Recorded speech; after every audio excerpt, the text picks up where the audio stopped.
और अभी हमने एक छोटी सी फिल्म के द्वारा इन सभी योजनाओं के विषय में जानकारी प्राप्त की। ये इनिशिएटिव इसलिए भी अहम है क्योंकि देश अभी आजादी का अमृत महोत्सव मना रहा है।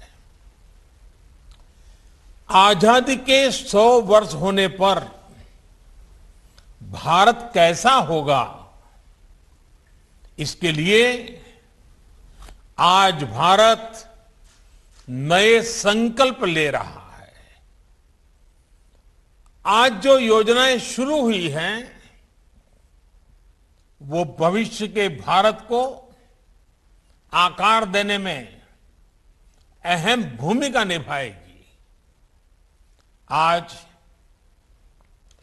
विद्यांजलि 2.0, निष्ठा 3.0, टॉकिंग बुक्स और यूएलडी बेस आईएसएल डिक्शनरी जैसे नए प्रोग्राम्स और व्यवस्थाएं लॉन्च की गई है। School quality assessment and assurance framework यानी SQAAF जैसी आधुनिक शुरुआत भी हुई है। मुझे पूरा भरोसा है कि ये न केवल हमारे एजुकेशन सिस्टम को ग्लोबली कॉम्पिटिटिव बनाएगी बल्कि हमारे युवाओं को भी फ्यूचर रेडी बनाने में बहुत मदद करेगी। साथियों, इस कोरोना काल में आप सभी दिखा चुके हैं कि हमारी शिक्षा व्यवस्था का सामर्थ्य कितना ज्यादा है। चुनौतियां अनेक थी, लेकिन आप सभी ने उन चुनौतियों को तेजी से समाधान भी किया। Online classes, group video call, online projects, online exam, पहले ऐसे शब्द भी बहुत लोगों ने सुने ही नहीं थे, लेकिन हमारे टीचर्स ने, पेरेंट्स ने, हमारे युवाओं ने इन्हें सहजता से दैनिक जीवन का हिस्सा बना दिया। साथियों, अब समय है कि हम अपनी इन क्षमताओं को आगे बढ़ाएं। हमने इस मुश्किल समय में जो कुछ सीखा है उसे एक नई दिशा दें। सौभाग्य से आज एक और देश के पास बदलाव का वातावरण है, तो साथ ही नई राष्ट्रीय शिक्षा नीति जैसी आधुनिक और फ्यूचरिस्टिक पॉलिसी भी है। इसलिए पिछले कुछ समय से देश लगातार एजुकेशन सेक्टर में एक के बाद एक नए निर्णय ले रहा है, एक ट्रांसफॉर्मेशन होते देख रहा है। और इसके पीछे जो सबसे बड़ी शक्ति है उस और मैं आप सभी विद्वानों का ध्यान आकर्षित करना चाहता हूं। ये अभियान केवल पॉलिसी बेस्ड नहीं है बल्कि पार्टिसिपेशन बेस्ड है। एनईपी के फॉर्मुलेशन से लेकर इंप्लीमेंटेशन तक हर स्तर पर एकेडमिशियंस का, एक्सपर्ट्स का, टीचर्स का, सबका योगदान रहा है। आप सभी इसके लिए प्रशंसा के पात्र हैं। अब हमें इस भागीदारी को एक नए स्तर तक लेकर जाना है। हमें इसमें समाज को भी जोड़ना है। साथियों, हमारे यहां कहा गया है व्यये कृते वर्धते एव नित्यम विद्या धनम सर्वधन प्रधानम। अर्थात विद्या सभी संपदाओं में, सभी संपत्तियों में सबसे बड़ी संपत्ति है, क्योंकि विद्या ही ऐसा धन है जो दूसरों को देने से, दान करने से बढ़ती है। विद्या का दान शिक्षा देने वाले के जीवन में भी बहुत बड़ा परिवर्तन लाता है। इस कार्यक्रम में जुड़े आप सभी शिक्षकों ने भी हृदय से ये महसूस किया होगा। किसी को कुछ नया सिखा देने का जो सुख और संतोष होता है वो अलग ही होता है। विद्यांजलि 2.0 इसी पुरातन परंपरा को अब एक नए कलेवर में मजबूत करेगी। देश ने सबका साथ, सबका विकास, सबका विश्वास के साथ सबका प्रयास का जो संकल्प लिया है, विद्यांजलि 2.0 उसके लिए एक बहुत ही जीवंत प्लेटफॉर्म की तरह है, वाइब्रेंट प्लेटफॉर्म की तरह है। इसमें हमारे समाज को, हमारे प्राइवेट सेक्टर को आगे आना है और सरकारी स्कूलों में शिक्षा की गुणवत्ता बढ़ाने में अपना योगदान देना है। साथियों, अनादिकाल से भारत में समाज की सामूहिक शक्ति पर भरोसा किया गया है।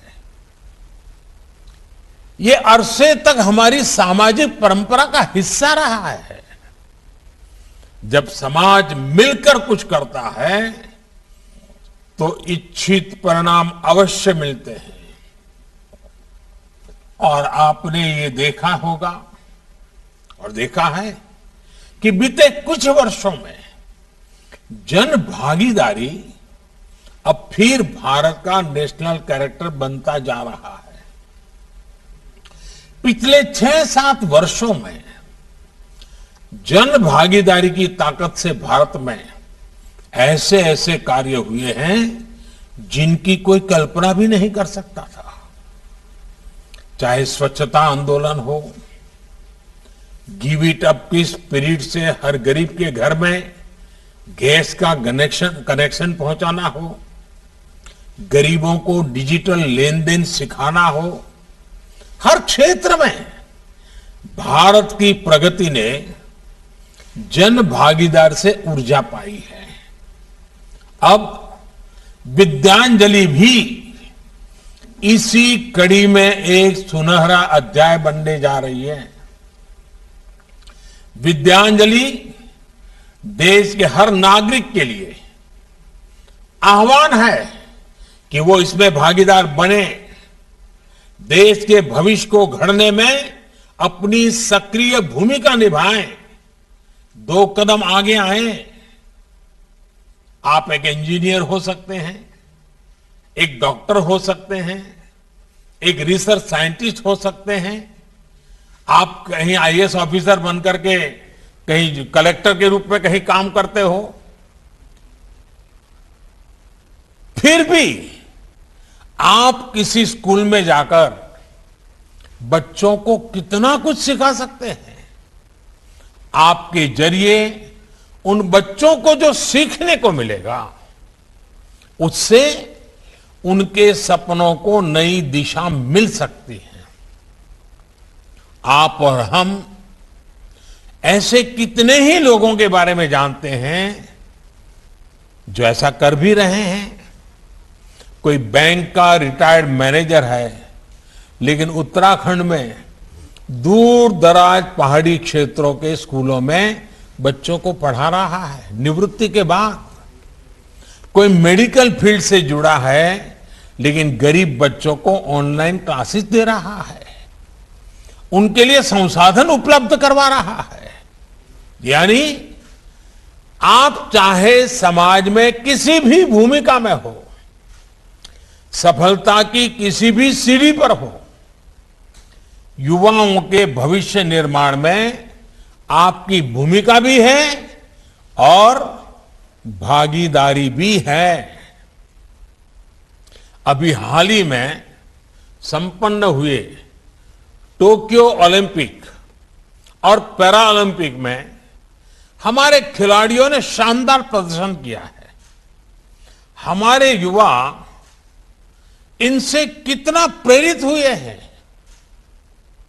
मैंने अपने खिलाड़ियों से अनुरोध किया है कि आजादी के अमृत महोत्सव के अवसर पर हर खिलाड़ी कम से कम 75 स्कूलों में जाएं। मुझे खुशी है कि इन खिलाड़ियों ने मेरी बात को स्वीकार किया है और मैं सभी माननीय शिक्षक गण से कहूंगा, आचार्य गण से कहूंगा कि आप अपने इलाके में इन खिलाड़ियों से संपर्क कीजिए, उनको अपने स्कूल में बुलाइए, बच्चों के साथ उनका संवाद करवाइए। देखिए, इससे हमारे स्टूडेंट्स को कितनी प्रेरणा मिलेगी, कितने प्रतिभावान स्टूडेंट्स को खेलों में आगे जाने का हौसला मिलेगा। साथियों, आज एक और महत्वपूर्ण शुरुआत school quality assessment and assurance framework यानी SQAAF के माध्यम से भी हो रही है। अभी तक देश में हमारे स्कूलों के लिए, एजुकेशन के लिए कोई एक कॉमन साइंटिफिक फ्रेमवर्क ही नहीं था। कॉमन फ्रेमवर्क के बिना शिक्षा के सभी पहलुओं जैसे कि curriculum, pedagogy, assessment, infrastructure, inclusive practices और गवर्नेंस प्रोसेसेस, इन सभी के लिए स्टैंडर्ड बनाना मुश्किल होता था। इससे देश के अलग अलग हिस्सों में, अलग अलग स्कूलों में स्टूडेंट्स को शिक्षा में असमानता का शिकार होना पड़ता है। लेकिन SQAF अब इस खाई को पाटने का काम करेगा। इसकी सबसे बड़ी खूबी है कि इस फ्रेमवर्क में अपनी जरूरत के हिसाब से बदलाव करने की फ्लेक्सिबिलिटी भी राज्य के पास होगी। स्कूल्स भी इसके आधार पर अपना मूल्यांकन खुद ही कर सकेंगे। इसके आधार पर स्कूलों को एक ट्रांसफॉर्मेशनल चेंज के लिए प्रोत्साहित भी किया जा सकेगा। साथियों, शिक्षा में असमानता को खत्म करके उसे आधुनिक बनाने में नेशनल डिजिटल एजुकेशनल आर्किटेक्चर यानी NDAR की भी बड़ी भूमिका होने वाली है। जैसे UPI इंटरफेस ने बैंकिंग सेक्टर को रिवर्सलाइज कर दिया है, वैसे ही NDAR सभी एकेडमिक एक्टिविटीज के बीच एक सुपर कनेक्ट का काम करेगा। एक स्कूल से दूसरे स्कूल में जाना हो या हायर एजुकेशन में एडमिशन, मल्टीपल एंट्री एग्जिट की व्यवस्था हो या एकेडमिक क्रेडिट बैंक और छात्रों की स्किल्स का रिकॉर्ड, सब कुछ NDAR के जरिए आसानी से उपलब्ध होगा। ये सभी ट्रांसफॉर्मेशंस हमारे न्यू एज एजुकेशन का चेहरा भी बनेंगे और क्वालिटी एजुकेशन में भेदभाव को भी खत्म करेंगे।